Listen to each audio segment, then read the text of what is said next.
నల్గొండ కాంగ్రెస్ పార్టీలో గొడవలు హాట్ టాపిక్గా మారుతూ ఉన్నాయి. స్థానికంగా ఉన్నటువంటి డీసీసీ అధ్యక్షుడు వర్సెస్ మంత్రి కోమటిరెడ్డి వెంకటరెడ్డిగా వివాదాలు జరుగుతూ ఉన్నాయి. దానికి సంబంధించి పూర్తి వివరాలు చూసే ప్రయత్నం చేద్దాం. ఇక్కడ చూడొచ్చు, సీఎం దిగంగానే తన్నులాట గుద్దులాట. ఏదైతే నిన్న ముఖ్యమంత్రి రేవంత్ రెడ్డి నల్గొండ జిల్లాకి భారీ బహిరంగ సభకు వెళ్ళాడు. ఆ నేపథ్యంలో ముఖ్యమంత్రి రేవంత్ రెడ్డి సభా వేదిక దిగగానే అక్కడ ఉన్నటువంటి కొంతమంది కీలక నేతలు తన్నుకున్నారంట, చాలా గొడవ పెట్టుకున్నారంట. ఇక సీఎం నల్గొండ సభలో స్టేజిపై తీవ్ర గొడవ జరిగింది.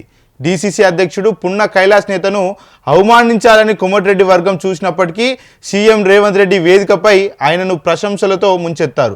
ఈ నేపథ్యంలోనే సీఎంకు సన్మానం చేయకుండా గుమ్మల మోహన్ రెడ్డి, మేయర్ బుర్రి శ్రీనివాస్ రెడ్డిలను సీఎంఓ సెక్యూరిటీ సిబ్బంది అడ్డుకున్నారు.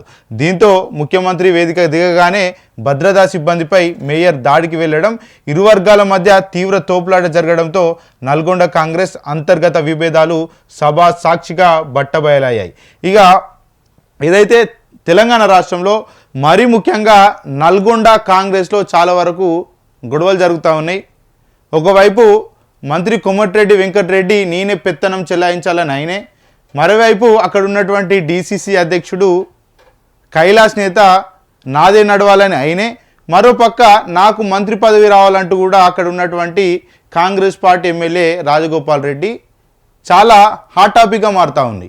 ఇక ఏదైతే నిన్న ముఖ్యమంత్రి రేవంత్ రెడ్డి సభా వేదిక దిగగానే అక్కడ ఉన్నటువంటి కాంగ్రెస్ పార్టీ చెందినటువంటి సీనియర్ నాయకులు, అదేవిధంగా క్రియాశీల నాయకులు మరి మమ్మల్ని అవమానించారంటూ వారంతా కూడా కొట్లాట పెట్టుకున్నారంట.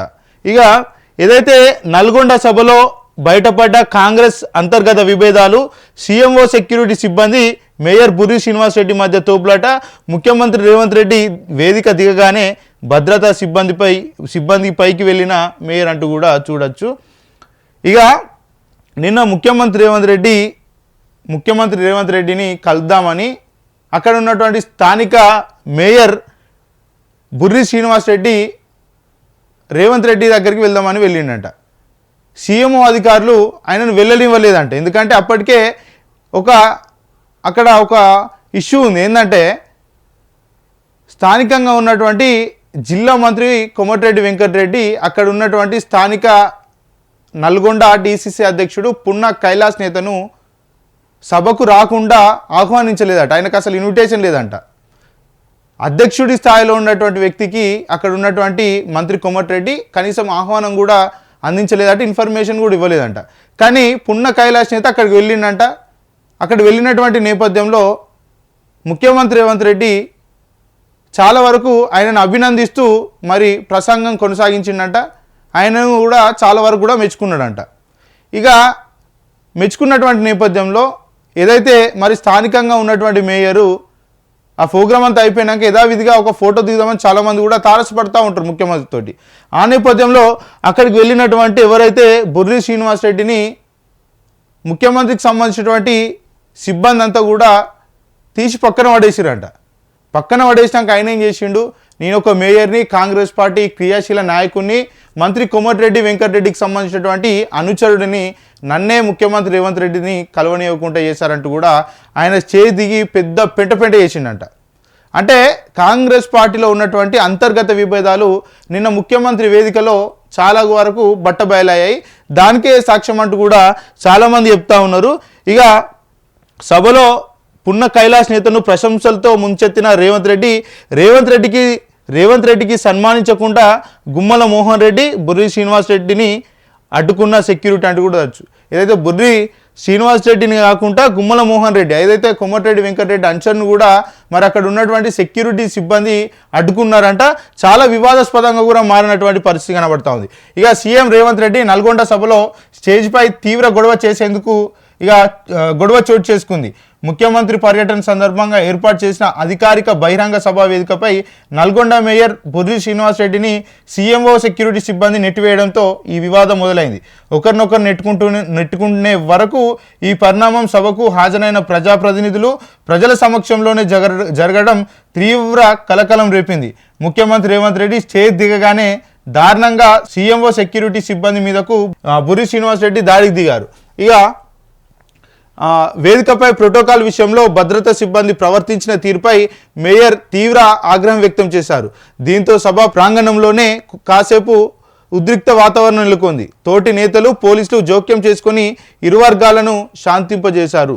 ఏదైతే అక్కడ ఉన్నటువంటి పోలీసులు వాళ్ళ తోటి నాయకులు కలిసి మరి ఇరు వర్గాలకు సంబంధించినటువంటి ఘర్షణను తగ్గించే ప్రయత్నం చేశారు. ఇక ఇరు వర్గాల్లో ఉన్నటువంటి ఘర్షణ అక్కడ ఉన్నటువంటి స్థానిక ప్రజాప్రతినిధులు కావచ్చు, రాష్ట్ర వ్యాప్తంగా ఉన్నటువంటి కాంగ్రెస్ పార్టీ నేతలు కావచ్చు, అక్కడ స్థానికంగా ఉన్నటువంటి ప్రజలంతా కూడా మరి వాళ్ళ కళ్ళతో వాళ్ళు చూసారు కాంగ్రెస్ పార్టీలో ఇంత కుమ్ములాట ఉందా, ఇంత వర్గపోరు ఉందా అంటూ కూడా చాలామంది కూడా మరి ఆశ్చర్యపోయినటువంటి పరిస్థితి అక్కడ నెలకొంది. ఇక కైలాష్ నేతకు అవమానించేందుకు కోమటిరెడ్డి వర్గం యత్నం. ఇక ఏదైతే అది కాంగ్రెస్ పార్టీకి సంబంధించినటువంటి సభ కాదు, కాకపోతే నల్గొండ జిల్లాలో అధికారిక సమావేశం, ప్రభుత్వ సమావేశానికి స్థానికంగా ఉన్నటువంటి జిల్లా అధ్యక్షుడు, డిసిసి అధ్యక్షుడు అంటే జిల్లా అధ్యక్షుడు, కాంగ్రెస్ పార్టీకి సంబంధించినటువంటి జిల్లా అధ్యక్షుడు కైలాష్ నేతను ఆహ్వానించకుండా అవమానించారంటూ కూడా ఏదైతే పున్నా కైలాష్ నేతకు సంబంధించినటువంటి ఏదైతే అనుచర వర్గం అంతా కూడా కోమటిరెడ్డి వెంకటరెడ్డి అనుచర వర్గంపై తీవ్ర స్థాయిలో రెచ్చిపోయినట్టు కూడా మనకు కనబడతా ఉంది. ఇక నల్గొండ జిల్లా కాంగ్రెస్ కమిటీ డిసిసి అధ్యక్షుడు పున్నా కైలాష్ నేతను ఈ సభా కార్యక్రమానికి పిలవకుండా అవమానించాలని కోమటిరెడ్డి వర్గం చూసినట్టు తెలుస్తుంది. జిల్లాలోని అంతర్గత విభేదాల నేపథ్యంలో పున్న కైలాష్ నేతను కావాలనే పక్కన పెట్టేందుకు స్థానిక నేతలు వ్యూహం రచించినట్లు రాజకీయ వర్గాల్లో ప్రచారం జరుగుతుంది. అసలు ఎవరు ఈ పున్న కైలాష్ నేత అంటే చాలా వరకు కాంగ్రెస్ పార్టీకి సంబంధించినటువంటి సీనియర్ నేత, బీసీ బిడ్డ. కానీ కోమటిరెడ్డి వర్గానికి ఆ డిసిసి అధ్యక్ష పదవి ఈ పున్న కైలాష్ నేతకు ఇవ్వడం అసలే ఇష్టం లేదు. ఆయన మొదటి నుంచి కూడా నాకు సంబంధించినటువంటి వ్యక్తులనే అక్కడ జిల్లా అధ్యక్షులను చేయాలంటూ కూడా ఆయన మరి హైకమాండ్ను చాలా వరకు కూడా డిమాండ్ చేసినట్టు తెలుస్తూ ఉంది. కానీ హైకమాండ్ కావచ్చు, ముఖ్యమంత్రి రేవంత్ రెడ్డి కావచ్చు, అక్కడ ఉన్నటువంటి సీనియర్ నేత కైలాష్ నేతకే డిసిసి పదవి ఇస్తామని చెప్పడం, ఆ తర్వాత కోమటిరెడ్డి వెంకటరెడ్డి వర్గం అంతా కూడా నిరుత్సాహపడడం, ఇదంతా కూడా చూసినాం. సో ఈ నేపథ్యంలో మరి అక్కడ ఉన్నటువంటి పున్న కైలాష్ నేతను అవమానించాలని మరి కోమటిరెడ్డి వర్గం అంతా కూడా చూసినట్టు తెలుస్తూ ఉంది. ఈ నేపథ్యంలో ఏదైతే కైలాష్ నేతకు ఆహ్వానించకుండా కూడా మరి అవమానించారంటూ కూడా చెప్తా ఉన్నారు. ఇక ఈ పున్న కైలాష్ నేత ఏమంటారు, నేను బీసీ బిడ్డను కాబట్టి నన్ను పదే అవమానిస్తూ ఉన్నారు. ఇక్కడ ఉన్నటువంటి కోమటిరెడ్డి బ్రదర్స్ అంతా కూడా కింది వర్గాలను మరి తొక్కేస్తూ ఉన్నారు, మమ్మల్ని ఎదగనివ్వట్లేదు, నేను ఒక బీసీని ఎదిగితే వాళ్ళకు నచ్చట్లేదు అంటూ కూడా ఆయన చెప్తా ఉన్నాడు. ఇక కైలాష్ నేతను ప్రశంసలతో ముంచెత్తిన రేవంత్ రెడ్డి, అక్కడ ఉన్నటువంటి మంత్రి కోమటిరెడ్డి ఆహ్వానించకుండా కూడా ఆయన వెళ్ళిండి అక్కడికి. ఆ సభకి వెళ్ళినప్పుడు ముఖ్యమంత్రి రేవంత్ రెడ్డి ఈయనను ప్రశంసించిండట, పొగిడిండట. ఇక మరోవైపు సభలో ఉన్న పున్న కైలాష్ నేతను ముఖ్యమంత్రి రేవంత్ రెడ్డి ప్రత్యేకంగా పొగిడారు. పార్టీ కోసం ఆయన చేస్తున్న సేవలను, సమర్థతను వేదికపై నుంచే కొనియాడారు. స్థానిక వర్గాలు పక్కన పెట్టాలని చూసినప్పటికీ ముఖ్యమంత్రి స్వయంగా జిల్లా అధ్యక్షుడికి ప్రాధాన్యత ఇవ్వడం విశేషం అంటూ కూడా తెలుస్తూ ఉంది. ఎందుకంటే ఒకసారి చెప్పాలి ఇక్కడ ఎందుకు అసలు ఈ గొడవ ఎందుకు జరుగుతుందంటే, ఈ నల్గొండ జిల్లా అంతా కూడా కోమటిరెడ్డి వెంకటరెడ్డి గ్రిప్లో ఉంటుంది. ఉమ్మడి నల్గొండ జిల్లా అంతా కూడా కోమటిరెడ్డి వెంకటరెడ్డి గ్రిప్లో ఉంటుంది. సో కోమటిరెడ్డి వెంకటరెడ్డి అనే వ్యక్తి కాంగ్రెస్ పార్టీలో దశాబ్దాల కాలంగా కొనసాగుతూ ఉన్నాడు. ఆయన మొదటి నుంచి కూడా కాంగ్రెస్ పార్టీలో ఉన్నాడు. ఇక్కడ పున్న కైలాష్ నేత కూడా మొదటి నుంచి కూడా కాంగ్రెస్ పార్టీలో ఉన్నాడు. కానీ ఇక్కడ అసలు ఈ రచ్చకు దారి ఏంటంటే, ముఖ్యమంత్రి రేవంత్ రెడ్డిని మొదట ముఖ్యమంత్రిగా రేవంత్ రెడ్డి అర్హుడు కాదండి కోమటిరెడ్డి వెంకటరెడ్డి. ఆయనకి ఎట్లిస్తారని అడిగింది కూడా కోమటిరెడ్డి వెంకటరెడ్డి. ముఖ్యమంత్రి రేవంత్ రెడ్డి అవ్వడం కూడా ఇష్టం లేదు కోమటిరెడ్డి వెంకటరెడ్డికి. సో కోమటిరెడ్డి వెంకటరెడ్డికి ఇక్కడ పులి స్టాప్ పెట్టాలనే ఉద్దేశంతో రేవంత్ రెడ్డి ఏం చేసిండంటే, ఈ కోమటిరెడ్డి వెంకటరెడ్డి వర్గీయులు ఎవరు కూడా డిసిసి అధ్యక్షులు కావద్దు, అక్కడ పట్టు సాధించాలంటే కోమటిరెడ్డి వెంకటరెడ్డిని పక్కన పెట్టాలి, వేరే వాళ్ళకు అవకాశం ఇస్తే కోమటిరెడ్డి వెంకటరెడ్డి పక్కకు జరిగేటువంటి అవకాశాలు ఉంటాయి. కాబట్టి రేవంత్ రెడ్డి ఒక పక్కా ప్లానింగ్ ప్రకారం ఇక్కడ ఇంకొక రెడ్డిని పెట్టకుండా ఏం చేసిండంటే మేము కింది స్థాయి వ్యక్తులను అధ్యక్షులను చేసినాం అని చెప్పుకోనికి ఇక్కడ కైలాస్ నేతను అధ్యక్షుడిగా నియమించిండు. చాలా సందర్భాల్లో కోమటిరెడ్డి వెంకటరెడ్డికి సంబంధించినటువంటి అనుచరులంతా కూడా దీన్ని వ్యతిరేకించారు. సో ఈ నేపథ్యంలో రేవంత్ రెడ్డి ఈ గొడవ కారణం అంటూ కూడా ఒక వర్గం చెప్తా ఉంది. ఈ కోమటిరెడ్డి వెంకటరెడ్డి విషయంలో రేవంత్ రెడ్డి చాలా వరకు జోక్యం చేసుకుంటా ఉన్నాడంటూ కూడా చెప్తా ఉన్నారు. ఇంకా ఉన్నాయి, ఇంకా అసలు గొడవలు కావడానికి గల కారణాలు కూడా ఇంకా ఉన్నాయి. ఇక సీఎం రేవంత్ రెడ్డికి సన్మానం చేయకుండా గుమ్మల బుర్రిని అడ్డుకున్న సెక్యూరిటీ. ముఖ్యమంత్రి రేవంత్ రెడ్డికి సన్మానం చేయకుండా ఆయనను నేరుగా కలవకుండా కొమటిరెడ్డి వర్గానికి చెందిన గుమ్మల మోహన్ రెడ్డి, బుర్రి శ్రీనివాస్ రెడ్డిలను సీఎంఓ సెక్యూరిటీ సిబ్బంది అడ్డుకున్నారు. ఇక ముఖ్యమంత్రి భద్రతా వలయాన్ని దాటి ముందుకు వెళ్లేందుకు ప్రయత్నించిన సమయంలో సిబ్బంది వారిని వెనక్కి నెట్టివేశారు. ఈ వరుస పరిణామాలు నల్గొండ కాంగ్రెస్లోని అంతర్గత విభేదాలను మరోసారి బట్టబయలు చేశాయి. ఇక నల్గొండ కాంగ్రెస్ సంబంధించినటువంటి అంశంలో మొదటి నుంచి కూడా పెత్తనం చెలాయించడానికి కోమటిరెడ్డి బ్రదర్స్ ముందుంటారనే విషయం అందరూ తెలిసిందే. అక్కడ ఒక బీసీ బిడ్డను డీసీసీ అధ్యక్షుడు చేసిర్రు. వీళ్ళు ఆయనకు అనువుగా ఉండాలి, భరోసా ఇవ్వాలి. కానీ ఆయన ఎప్పటికప్పుడు తొక్కేసే ప్రయత్నం వీళ్ళ తప్పే. ఇప్పుడు ఈ వర్గాన్ని తప్ప రైట్ అనలేం, ఈ వర్గాన్ని ఏం రైట్ అని చెప్పలేం. పెత్తనం చెలాయించడానికి ఇద్దరు కూడా చాలా వరకు కూడా ఆసక్తి కనబరుస్తూ ఉన్నారు. మరి పెత్తనం చూపించేదంతా కూడా నల్గొండ జిల్లా అభివృద్ధి కోసం మరి ముందుండాలి. కానీ నేను చెప్తే నడవాలి అని నేను చెప్తే నడవాలని వాళ్ళు ఇద్దరు ఎవరు కూడా కరెక్ట్ కాదు. కాకపోతే ఇక్కడ ఒక విషయం ఏంటంటే బీసీకి సంబంధించినటువంటి కైలాస్ నేతను పదే పదే అవమానించేటువంటి తీరును మాత్రం ఖచ్చితంగా ఖండించాలి ప్రతి ఒక్కరు కూడా. కానీ ముఖ్యమంత్రి రేవంత్ రెడ్డి ఆయన స్వార్థం కోసం కైలాస్ నేతను మరి దింపిండనే దానికి అందరూ కూడా వ్యతిరేకించాలి. ఎందుకంటే రేవంత్ రెడ్డి కీలుబొమ్మ అక్కడ కైలాస్ నేత కావద్దు, అది మేము చెప్పేది. ఇక సీఎం పర్యటనకు రాజగోపాల్ రెడ్డి దూరం. ఇక ఇది ఒక స్టోరీ. ఎందుకంటే రాజగోపాల్ రెడ్డి సంబంధించి ఆయన అడగడంలో ఎలాంటి తప్పు లేదు. ఎందుకంటే ఇక్కడ ఒకసారి ఇది చదివిన తర్వాత ఎక్స్ప్లెయిన్ చేసే ప్రయత్నం చేస్తాను. ఈ పర్యటనలో ముందే ఊహించిన అంశం మునుగోడు ఎమ్మెల్యే కోమటిరెడ్డి రాజగోపాల్ రెడ్డి హాజరు కాలేదు. జిల్లాకు చెందిన ఎంపీలు, ఎమ్మెల్సీలు, మిగతా ఎమ్మెల్యేలందరూ సీఎం సభలో సందడి చేయగా రాజగోపాల్ రెడ్డి మాత్రం ఎక్కడా కనిపించలేదు. రాష్ట్ర మంత్రివర్గ విస్తరణలో తనకు చోటు దక్కపోవడంపై రాజగోపాల్ రెడ్డి తీవ్ర అసంతృప్తిలో ఉన్నారనే ప్రచారానికి ఈ సభకు ఆయన దూరం కావడం మరింత బలాన్ని చేకూర్చింది. సభకు ముందే రాజగోపాల్ రెడ్డికి మంత్రి పదవి ఇవ్వాలంటూ నిరసన తెలిపేందుకు ప్రయత్నించిన ఆయన అనుచరులను పోలీసులు ముందస్తు అరెస్ట్ చేయడం జిల్లాలో తీవ్ర ఉద్రిక్తకు, రాజకీయ ఉత్కంఠకు కారణమైంది.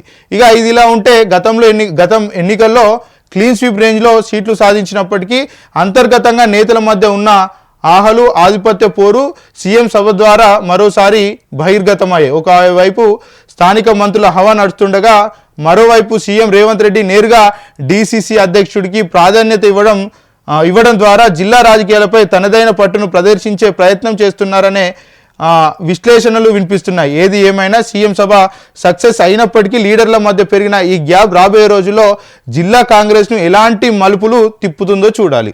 ఇక ఏంటంటే ఇక్కడ కోమటిరెడ్డి రాజగోపాల్ రెడ్డి ఈ నల్గొండ జిల్లాకు సంబంధించినటువంటి కోమటిరెడ్డి రాజగోపాల్ రెడ్డి ఈయన వాస్తవంగా చాలా వరకు సీనియర్ కాంగ్రెస్ పార్టీ నాయకుడు. మధ్యలో ఒకసారి బీజేపీ పార్టీకి వెళ్ళిండు, బీజేపీ పార్టీలో ఎమ్మెల్యే ఓడిపోయిండు. ఆ తర్వాత మళ్ళీ సొంత గుట్టికి వచ్చిండు. ఆ సొంత గుట్టికి వచ్చేటువంటి టైంలో అదేవిధంగా ఎన్నికల్లో సమయంలో ఆయనకి హామీ ఏమి ఇచ్చారంటే ఖచ్చితంగా ఈ కోమటిరెడ్డి రాజగోపాల్ రెడ్డిని మంత్రి చేస్తామని రేవంత్ రెడ్డి హామీ ఇచ్చిండు. కోమటిరెడ్డి రాజగోపాల్ రెడ్డిని మంత్రి చేస్తామని అటు హైకమాండ్ కావచ్చు, ఇక్కడ ఉన్నటువంటి ముఖ్యమంత్రి రేవంత్ రెడ్డి కావచ్చు, ఆ రోజు పీసీసీ అధ్యక్షుడు ఉన్నాడు కాబట్టి ఆయన హామీ ఇచ్చిండు. ఎందుకు హామీ ఇచ్చిండంటే ఒకటి కాంగ్రెస్ పార్టీలోకి వచ్చిండు. కాంగ్రెస్ పార్టీకి వచ్చినాక రేవంత్ రెడ్డి ఏమన్నాడు, రాజన్న అక్కడ ఎంపీ చామల కిరణ్ కుమార్ రెడ్డిని నువ్వు దగ్గరుండి గెలిపి ఖచ్చితంగా నీకు మంత్రి పదవి ఇస్తా అని చెప్పిండు. మరి మంత్రి పదవి ఇస్తా అన్నప్పుడు మీ అన్నకి ఇచ్చాం కదా నీకెందుకు ఇవ్వాలని అప్పుడు అడగలేదు. ఇప్పుడు కొత్తగా ఏం చెప్తా ఉన్నారు, ఒకే ఇంట్లో ఇద్దరు అన్నదమ్ములు ఉండుడేంది, మీ ఫ్యామిలీకే మొత్తం ఇస్తారా అని చెప్తా ఉన్నారు. మరి అదే అంశం ఏదైతుందో ఆ రోజు మీరు ఏదైతే మరి ఎంపీని గెలిపించాలన్నప్పుడు మీరు ఆలోచించాలి. మీ ఇంట్లో 2 పదవులు ఇవ్వడం కష్టం, మీరు గెలిపిస్తే గెలిపేయండి, లేకపోతే లేదు, ప్రజలంతా కూడా కాంగ్రెస్ వైపే ఉన్నారు కాబట్టి ఓట్లన్నీ మాకే పడతాయని ఉద్దేశంతో మీరు సైలెంట్గా ఉండాలి. కానీ ఫస్ట్ ఆశ పెట్టి ఇప్పుడు మళ్ళీ మీరు దాన్ని నిరాకరించుడేంది? ముందే ఆశ పెట్టద్దు కదా. ఏ వ్యక్తి అయినా కూడా ఆశ ఉంటుంది, ఆయనకు కూడా మంత్రి కావాలని ఉన్నది. ఇప్పుడు ముఖ్యమంత్రి రేవంత్ రెడ్డి దగ్గర ఒకటి విద్యాశాఖ ఉన్నది, రెండోది ఏంది హోంశాఖ ఉన్నది. ఈ 2 శాఖలు ఏదో శాఖ ఇవ్వని అడుగుతూ ఉన్నాడు ఆయన. మంచి డిమాండ్. ఆయన వ్యక్తిపరంగా రాజకీయ పరంగా హూందాగా వ్యవహరిస్తాడు, ప్రజల్లో ఉంటాడు, మంచి పరిపాలన అందిస్తున్నాడు. ఆడ పెద్ద ఎత్తున మునుగోడు నియోజకవర్గంలో పెద్ద ఎత్తున డెవలప్మెంట్ చేస్తూ ఉన్నాడు, స్కూల్ కట్టిస్తూ ఉన్నాడు, మంచి మంచి ఆవిష్కరణలు తెస్తూ ఉన్నాడు. వైన్ షాప్ అనేది 1 గంటల తర్వాతనే ఖచ్చితంగా తెరవాలి, 10 గంటల నుంచి తెరిస్తే ఆ వైన్ షాప్ను సీజ్ చేస్తామని కూడా ఆయన అక్కడ ఉన్నటువంటి యాజమాన్యాన్ని అన్నిటికి కూడా హెచ్చరికలు జారీ చేసిండు. అదేవిధంగా అక్కడ పరిస్థితులు కొనసాగుతూ ఉన్నాయి. అదే ఒకవేళ ఒక మంత్రి కనుక ఆయనకి ఇస్తే ఇంకా పెద్ద ఎత్తున ఆ మంత్రి శాఖకు ఆ శాఖ పెద్ద ఎత్తున డెవలప్మెంట్ చేసేటువంటి అవకాశాలు ఉంటాయి, మంచి ఆవిష్కరణలు తెచ్చేటువంటి ఆస్కారం కూడా ఉంటుంది. సో ఇక్కడ రాజగోపాల్ రెడ్డి ఏం చేసాడు, మొదటి నుంచి కూడా నాకు ఖచ్చితంగా మంత్రి పదవి కావాలి అని ఆయన బహిరంగంగానే అడుగుతున్నాడు. వేరే అనుచరులను పెట్టో లేకపోతే ఇంకోరితోటో సైడ్ ఇండికేషన్లు ఇచ్చో బ్లాక్మెయిల్ చేసే ప్రయత్నం చేస్తలేడు, ఆయన నేరుగా అడుగుతూ ఉన్నాడు. అదేవిధంగా కాంగ్రెస్ పార్టీలో తప్పులను కూడా ఖచ్చితంగా బట్టబయలు చేస్తూ ఉన్నాడు. ఆయన కాంగ్రెస్ పార్టీ ఎమ్మెల్యేగా ఉండి కూడా ఈ విధి విధానాలు నచ్చక, రేవంత్ రెడ్డి చేసేటువంటి పనులు నచ్చక వ్యతిరేకిస్తూ ఉన్నాడు, అడ్డం పడుతూ ఉన్నాడు. అట్లాంటి వ్యక్తికి మంత్రి పదవి ఇస్తే ఖచ్చితంగా రాష్ట్రానికి మంచి జరుగుతుంది కదా, ఎందుకు ఆలోచించట్లేదు? సో ఆయన కూడా నిన్న అంత పెద్ద సభకు స్థానికంగా ఉన్నటువంటి ఎమ్మెల్యే అయి ఉండి కూడా ఇష్టం లేక ఓలే. చాలామంది రాజకీయంగా విమర్శలు చేస్తారు, ముఖ్యమంత్రి స్థాయి వ్యక్తి ఇక్కడికి వచ్చినప్పుడు మీరు ఓరా అని వ్యతిరేకిస్తారు. కానీ ముఖ్యమంత్రి వచ్చేం లాభం అని కూడా కొంతమంది అంటున్నారు. ఇప్పటి వరకు పోయి ఏం చేసిండు, ఇప్పుడు పోయి చేసేది ఏమున్నది, నల్గొండని ఏమన్నా మార్చేది ఉన్నదా అని కూడా చాలామంది అభిప్రాయం వ్యక్తం చేస్తూ ఉన్నారు. ఇప్పుడు మనం చూసుకుంటే ఇక్కడ ఒకవైపేమో లీడర్ల మధ్య అంతర్గత విభేదం ఉన్నది, మరోపక్క కైలాష్ నేతను చాలా వరకు మెచ్చుకున్నాడు, కోమటిరెడ్డి వర్గాన్ని అవమానించిండని కనబడ్డది, రాజగోపాల్ రెడ్డి రాలేదని చాలా స్పష్టంగా కనబడ్డది.